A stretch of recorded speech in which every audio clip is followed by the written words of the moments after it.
ഈ ഒരു വീഡിയോയിലേക്ക് എല്ലാവർക്കും സ്വാഗതം. നമുക്ക് ഇന്ന് ഒരു അടിപൊളി ഞണ്ട് കറി ഉണ്ടാക്കാം. അതിനകത്ത് പറയാൻ കടൽ ഞണ്ടാണ് ഇന്നലെ കിട്ടിയത്. ഇതുകൊണ്ട് ഒരു അടിപൊളി കറി ഇന്ന് നമുക്ക് തയ്യാറാക്കാം. അപ്പോൾ റെസിപ്പി വേണ്ടവർ വന്നോ, നമുക്ക് ട്രൈ ചെയ്ത് നോക്കാം. നമുക്ക് കിട്ടിയിരിക്കുന്ന ഞണ്ടുണ്ടല്ലോ, 2 വെറൈറ്റി ഞണ്ട. ഇത് കണ്ടോ, ഇതൊരു വെറൈറ്റി ഞണ്ടാണ്. ഇത് വേറൊരു വെറൈറ്റിയാണ്. ഇത് സ്പോട്ടഡ് ഞണ്ടാണ്. ഇത് ഡിസൈനുള്ള ഞണ്ട് കേട്ടോ. 2 വെറൈറ്റി ഞണ്ടാണ്. ഞണ്ടിൽ തന്നെ പല പല വെറൈറ്റി ഞണ്ടുകളുണ്ട് കേട്ടോ. പൊളിക്കുന്നതിന് ഒരു പ്രത്യേകത ഉണ്ട്. ആദ്യം ഇതിന്റെ കാലാണ് നമ്മൾ പൊളിച്ചെടുക്കേണ്ടത്. അതിന് ശേഷമാണ് ഇതിന്റെ ഷെല്ല് പൊളിച്ചിട്ട് മീറ്റ് എടുക്കേണ്ടത് കേട്ടോ. കാല് ഇതേ പൊളിക്കും. അതിന് ശേഷം അതിന്റെ നടുഭാഗത്തിന്റെ പേരിന് ചോടല്ലേ.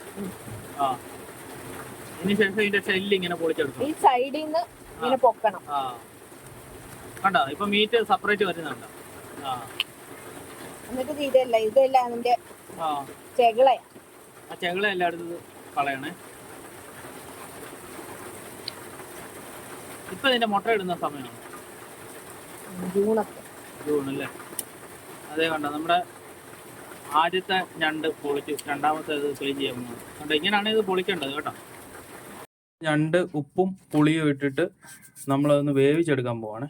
വെള്ളം ഒഴിക്കണ്ടടി. മഞ്ഞപ്പൊടി, ഒരല്പം മഞ്ഞപ്പൊടിയും കൂടെ നമ്മൾ ഇടുവാണേ. ഇതിന്റെ നമ്മൾ വേവിക്കുമ്പോൾ ഉണ്ടല്ലോ, ഞണ്ടിനകത്തുനിന്ന് വെള്ളം ഇറങ്ങിക്കോളും. ഒരല്പം വെള്ളം ഒഴിച്ചോളൂ.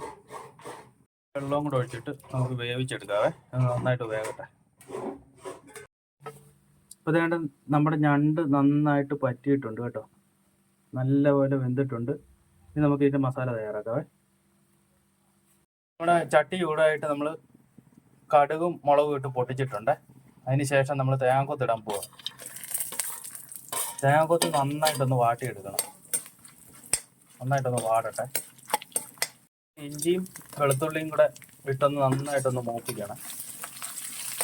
അതിൻ്റെ കൂട്ടത്തിൽ തന്നെ ഈ തേങ്ങാക്കൊത്തൊന്ന് നന്നായിട്ട് ബ്രൗൺ കളറാകണം. ഇതുവരെ ഒന്ന് നന്നായിട്ട് മൂപ്പിക്കണം.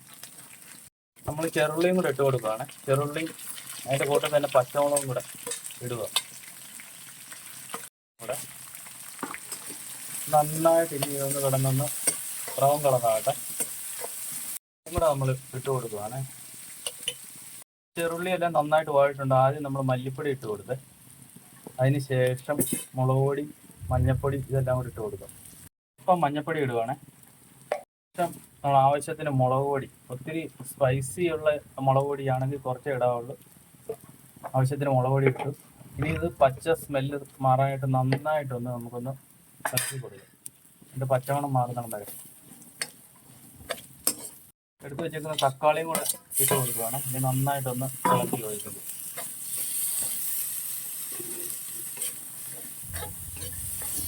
സ്മെല്ലിന് വേണ്ടിയിട്ട് അല്പം പെരിഞ്ജീരപ്പൊടിയും കുരുമുളകും കൂടെ പൊടിച്ചതാണ് ഇടുന്നത്. നമ്മൾ എടുത്ത് വെച്ചേക്കുന്ന ഞണ്ട്, വേവിച്ച് വെച്ചേക്കുന്ന ഞണ്ട് നമ്മുടെ മസാലയ്ക്കകത്ത് ഇട്ട് കൊടുത്ത് ഇത് നന്നായിട്ടൊന്ന് നമ്മുടെ ഗ്രേവിക്കകത്ത് കിടന്നൊന്ന് നല്ലപോലെ തിളയ്ക്കണം. നന്നായിട്ടൊന്ന് മിക്സ് ചെയ്ത് കൊടുക്കാവേ.